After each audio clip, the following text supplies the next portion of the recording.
Hey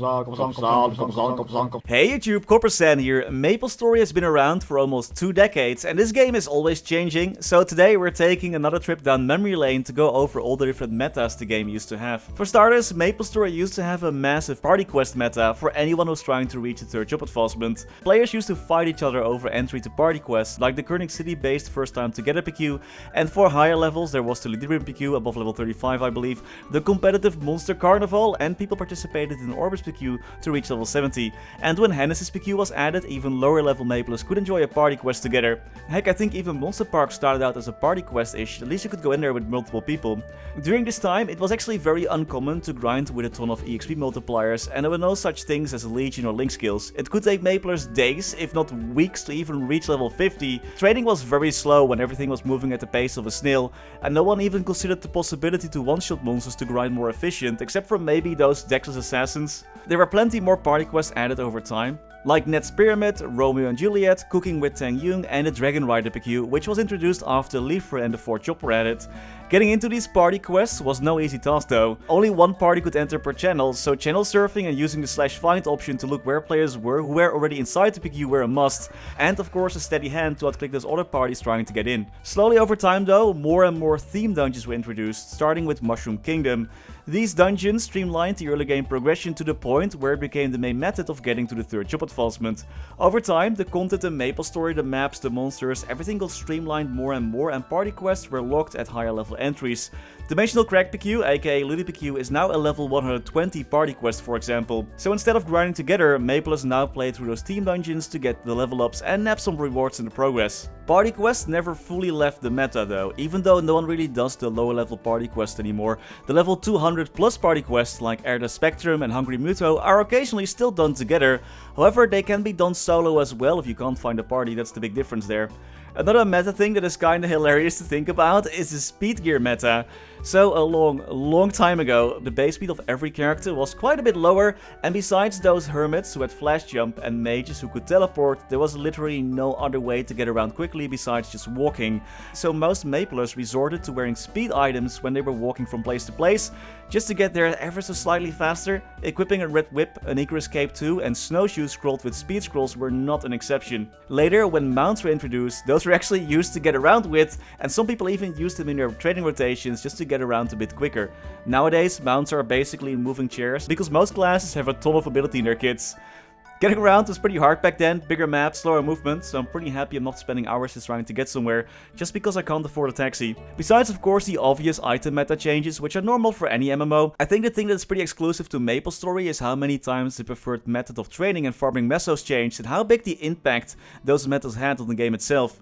In the earlier days, Maplers had low movement speed and tiny skills, so in those bigger maps it was preferred to party up with others and train together. There wasn't really that much you could benefit from, besides that you would share a little bit of EXP and you could share some useful buffs and everyone could take a portion of the map. Higher level Maplers were always grinding with bishops, since those could provide powerful buffs and heals.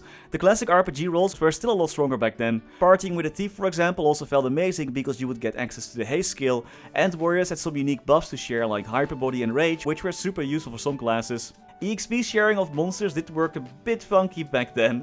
As long as you did some damage to a monster you would get EXP, so this also gave birth to the Leeching meta, where Maplers could get EXP from way higher level monsters if they were able to hit them.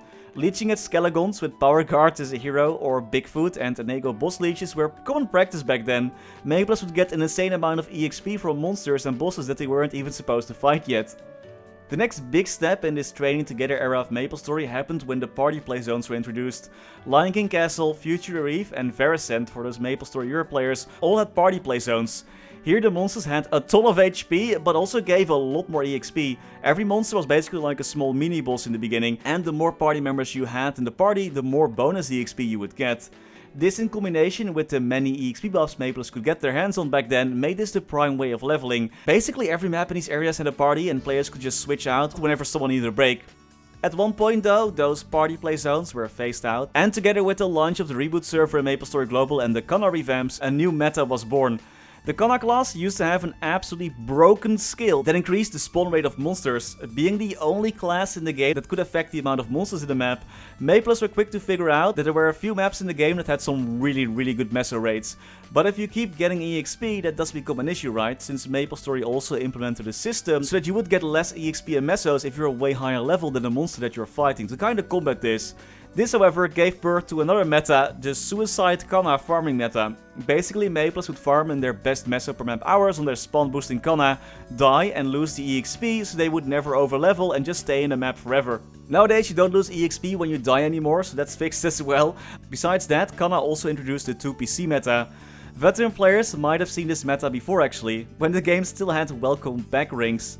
Those rings gave EXP to yourself and a party member, and they were only given out to players who returned after a long while. For example, this one on MapleStory right here gives 80% bonus EXP.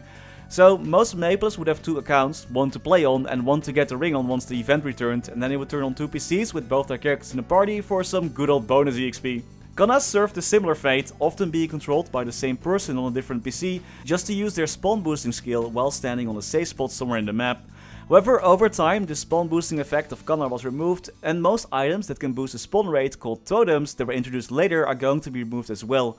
The totem meta was also pretty big for MapleStory Global. MapleSea never had them, giving all players a way to boost the spawn rate through this reward point and daily login exclusive item. This made smaller and more denser maps way more popular to train in and really shaped how we prefer to play MapleStory Global compared to other regions that never had those spawn boosting totems. The current meta that we are in the time of this video has actually gotten accelerated even more with the upcoming removal of all the spawn boosters in the game, except I guess for Frenzy Totem, and that is the rise of the bossing meta. Nowadays, one of the easiest way to make mesos is by defeating a lot of boss monsters on a lot of different characters. The introduction of boss crystals and additional boss drops has made it a lucrative business to be in. Bossing mules already were a thing in MapleStory for a while, but with new events that reward players for defeating certain high level bosses solo and all the additional boost players get, creating a bossing wheel is not as much work as it used to be. The bossing meta itself also shifted over time. Remember, before the 5th job advancement, everyone was just sorta like throwing their skills out there and that was kinda it. Some classes could bind the boss, which gave a small moment to breathe. Because Maplers didn't have that many systems to scale their damage with back then, it was also possible to bring multiple parties to the same boss fight, called an expedition, which was definitely a thing that was needed back then. In the current day and age of MapleStory, only one party can enter a boss fight, and usually only the level 200 plus bosses require a party. Bossing though is where a lot of the social aspect of MapleStory has shifted to. Farming wise, Maplers don't really farm in parties anymore, and most PQs are done solo, so bossing is where you see most of the interaction with other players, besides the usual guild chats and Discord chats of course. Another thing that's big with the bossing meta at the moment is the Tower of Oz or the Seed Rings. Those rings temporarily boost your damage and are must-haves for some classes looking to tackle endgame level bosses. It is very common to see high level Maplers swap out their rings and gear in between boss phases just to get one of the powerful skills these rings have. This is also thanks to the introduction of the 5th job skills. With most damage being done in a short time window, Maplers want to make sure they can deal as much damage as possible with all those buffs active, hence the rings are so important. MapleStory definitely changed a lot over the years, and some metas were more appreciated than others. I, for example, really liked the party play zones that we had back then and how easy it was to just group together and farm it out. What were some of your favorite metas? Let me know in the comments. And that was all I had for today. I hope you enjoyed this little nostalgic trip, and as always, many thanks to our members for making these videos possible.